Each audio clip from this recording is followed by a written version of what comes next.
ଅଙ୍କ ବହିର 4 ଅଙ୍କ ବିଶିଷ୍ଟ ସଂଖ୍ୟା ବ୍ୟବହାର କରିବା ପାଠଟିର ଅଭ୍ୟାସ କାର୍ଯ୍ୟ କରିବା। ଅଭ୍ୟାସ କାର୍ଯ୍ୟର 1 ନମ୍ବର କର ପ୍ରଶ୍ନ ଦେଇଛି। ବ୍ୟାଙ୍କ ଚେକ୍ରେ ଟଙ୍କାକୁ ଅଙ୍କରେ ଲେଖାଯାଇଛି। ଦିଆଯାଇଥିବା ସ୍ଥାନରେ ଅକ୍ଷରରେ ଲେଖ। ହେଲେ ସଂଖ୍ୟା କେତେ ଲେଖାଯାଇଛି? 6509।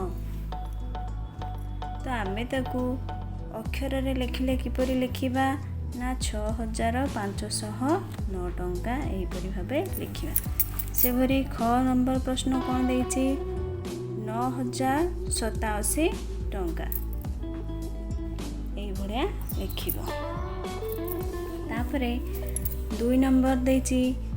2 ନମ୍ବର କ ବ୍ୟାଙ୍କ ଚେକ୍ରେ ଟଙ୍କାକୁ ଅକ୍ଷରରେ ଲେଖାଯାଇଛି। ଦିଆଯାଇଥିବା ସ୍ଥାନରେ ତୁମେ ଅଙ୍କରେ ଲେଖ। ଏଠି ଅକ୍ଷରରେ ଲେଖା ହେଇଛି କି 3008 ଟଙ୍କା ମାତ୍ର।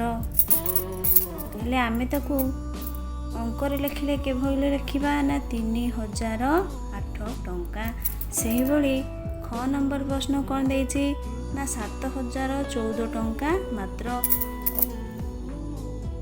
ଆମେ ଅଙ୍କରେ ଲେଖିଲେ କିଭଳି ଲେଖିବା ନା 7014 ଟଙ୍କା ଏଇଭଳି ଲେଖିବା ଆମେ ହେଲା।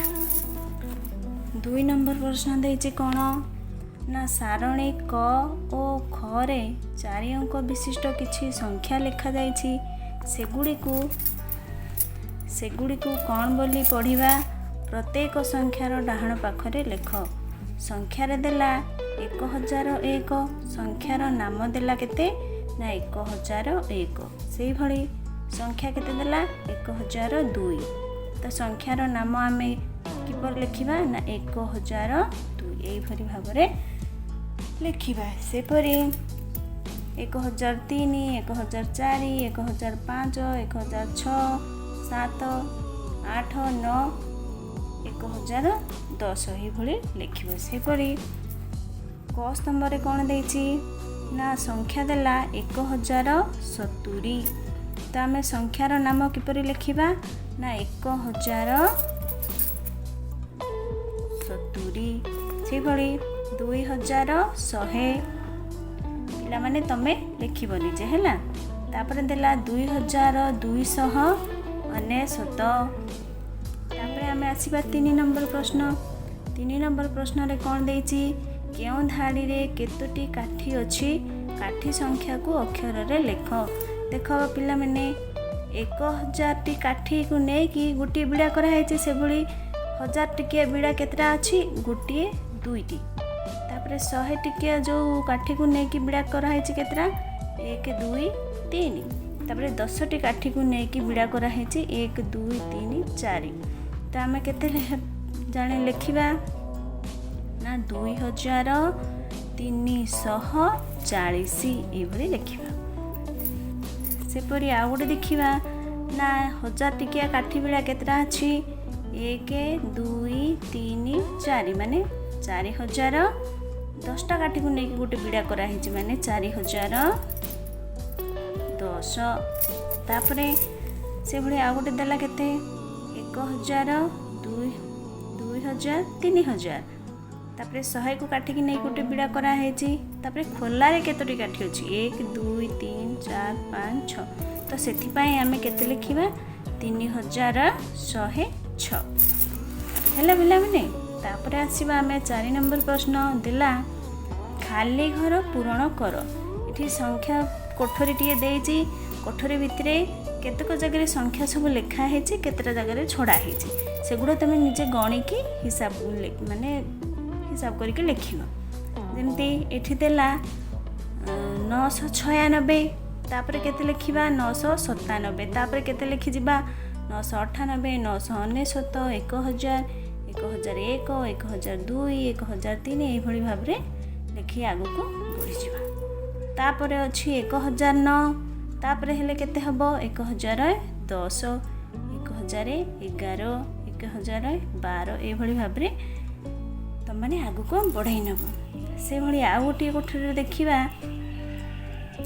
1061 तापर केते लिखिब 1062 1063 1064 1065 1066 1067 1068 1069 1070 जोटा कि आगुरी लिखा हो जाए तुम मैंने लिखा दरकार ना तापर लिख 1071 1072 1073 ठीक अच्छे ये तुम मैंने सब आग पछ देखिकी लिख तापर आसला 5 नंबर प्रश्न कौन लिखि संख्या गुड़ी को देख सेहीपरि खाली थिबा घरे संख्या लेख हेले कौन देछि 1724 तापर देला 1725 तापर केते लिखिबो पिला माने 1726 1727 लिखा है तुम लिखा आउ दरकार नहीं तापर लिख 1728 तापर 1729 से लिखिदे तुम लिखा दरकार नहीं तापर लिख 1730 से भली देला 2500 तापर तुम मैंने सब आगु को बढ़ई बढ़ई लिख तापर आसवा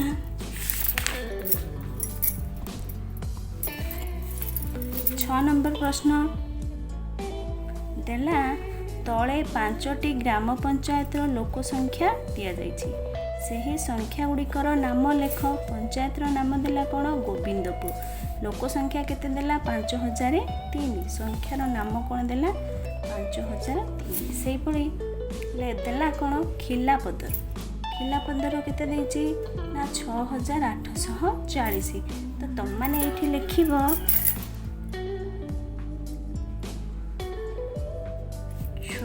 6840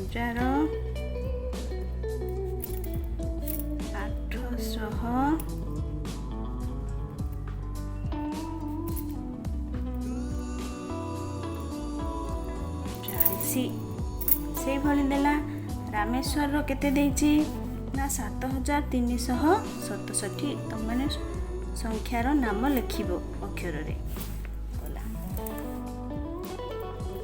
हाँ पिला माने आज एतिकी थाओ आउ बाकी जो रहा 7 8 9 नंबर गुड़ा से आम आसंता काली देखिबा।